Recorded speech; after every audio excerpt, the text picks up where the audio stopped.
I needed to learn to couple an attitude of mercy with a standard that's unbending. I have a hard time sometimes passing on responsibilities to other people for various reasons. One of them is because I want it done right, which means I want it done my way. I'm very particular about how things are done sometimes. And my girls, being 11 and 16, don't always do things the way that I want them to be done. And so I often find myself not allowing them to do things because, and I know they're capable of it. And that's so foolish of me because they need the practice. They're not going to just arrive one day and know exactly how to do things to the level that I want them to be done if I don't give them the opportunities to do that. Yet I still find myself sometimes doing, and they do. I mean, they carry a lot of responsibility in our home. I'm not saying that they don't. But sometimes I just find myself saying, I'll just do it myself. How do you bridge that, like allowing other people to do things when it's not going to necessarily be done your way, but knowing that it will be a blessing to them in the long run. And then to you, of course, most immediately. I think really it's changing my expectations. And I'm a very to-do list focused person. So making it on my mental to-do list that my goal here is to equip them for life. And so, for example, let's say I have Emma's my youngest. Let's say I have her cut some radishes and like prep the radishes in the kitchen. And then I come back into follow-up, which is an important thing. Actually, in my book, I go over the different aspects of how do you delegate something to your child in an effective way. And we could talk about that in a second, but let's say that I have her do that. And then I come in to follow up and I see that there's the little pile of the green parts of the radishes and the radishes got put away, but here's this little pile. Now it's quickest for me to go ahead and deal with that myself. Right. But what does that teach her about, work? And something's not finished until it's really, everything is in good shape. So I need to go find her. That takes time. Right. I need to bring her back. And instead of lecturing, I want her to be thinking. So Emma, what looks incomplete about this job here? And, then she's got to have the humility to be able to say, the fact that I left all of that there would be the thing that's incomplete about the job. And so her following up with her incorrect and, too low of standard with herself really would be a step there. And then I take it a step further in a situation like that. And I'm like, so now that this didn't happen fully this way, we're going to need to do 3 extra jobs in the kitchen just to help you remember next time that you want to do it completely.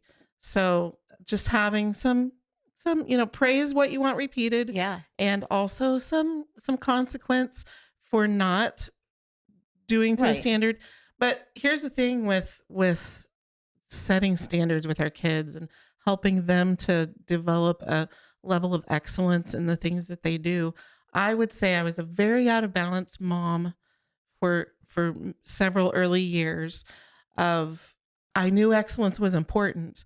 And so that was my standard, but I lacked something else really important. So as a mom, what I needed to learn after those early years that were out of balance in that was I needed to learn to couple an attitude of mercy with a standard that's unbending. So I can do that so much in my attitude. And it tends to be that moms or dads, whoever are listening, tend to be kind of unbalanced in one way or the other. Maybe really strong in mercy and so kind of weak on being firm with the standards, or really firm with the standards like I was and therefore weak in mercy. And we needed to learn both. My husband was the opposite of me. And you'd think, okay, well, that makes a balance, right? It doesn't. It makes confused and frustrated kids. Yeah. And so that's what our kids were. And they needed us to both change in that and become mercy seat parents who hold to standards, but who also, have an attitude of, I'm on your side. Yep. We're doing this together. We're growing you together. And I'm not disappointed in you that you're not perfect. I'm not perfect either. Yeah. So that's awesome. I love that you talk about being approachable because, God as our Heavenly Father is absolutely approachable. And we should be that too. When we correct our kids, we don't want to be angry with them, and literally throw the towel at them. You've done it wrong again. We want to teach them calmly and with a God honoring attitude, because if not, then, we might teach them how to do this specific thing, but we're not teaching character. And so we need to be of good character while we're also teaching them how to perform a task, whatever that might be. And so I think, you're absolutely right, is being approachable for our kids to be able to come to us, or for us to be able to go to them and just say, let's talk about this. Like, that's when it was my very first real job that I ever had. Shortly after Garrett and I got married, I was probably 21 or 22 when I started this job. And I was actually working for a government contractor, and we had a lot of documentation that would, roll through our office and stuff.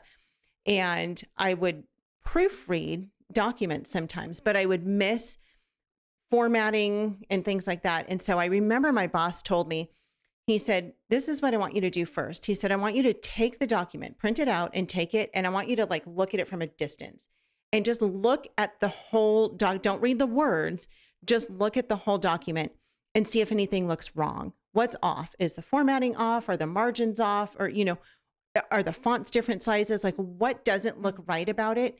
And then go back in and fix those things. And it was one of the greatest lessons I ever learned, because even in our home, sometimes I'll tell my girls, I'll say, clean up the kitchen, and they'll clean-ish the kitchen. Mm-hmm. But then, like you said, they'll leave part of the radishes on the counter, or forget to clean the counters or whatever. And so being able to just say, okay, step back. And I've taught my girls to do this, not that they always do it, but step back, look at the entire kitchen, every counter space, every part of it, and see what needs to be done.